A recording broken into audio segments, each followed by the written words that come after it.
evening, my friend came to visit me and she got me a big packet of dhokla. Now obviously there were a lot of leftovers because there were just 2 of us eating. Now I'm going to use it and make dhokla chaat out of it. Here's our leftover dhokla, so I'll just roughly break them on my plate. They're still very moist. I'll put a little bit of curd on top of it. This is again freshly beaten curd. Now we'll go ahead and add some tamarind chutney. Just make sure you sort of evenly spread it across everywhere. Followed by a little bit of coriander chutney.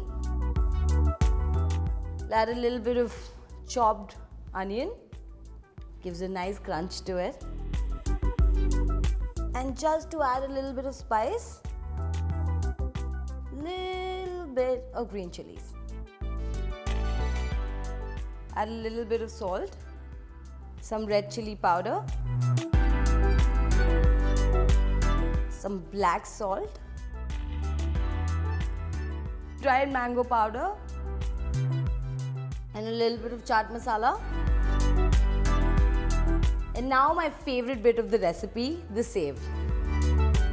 This is another thing that I'm really generous with. Just sort of spread it all across. I like to cover the entire thing with the save. Some coriander for garnishing. This is another favorite bit of the recipe. I love pomegranate seeds. So when you bite into it, that burst of flavor that you get is absolutely amazing. And like I said earlier, I do not like wasting anything at all. So these are the chilies that actually came along with the dhokla, and I used to garnish them in the chaat. Absolutely beautiful. There you go, your dhokla chaat is ready.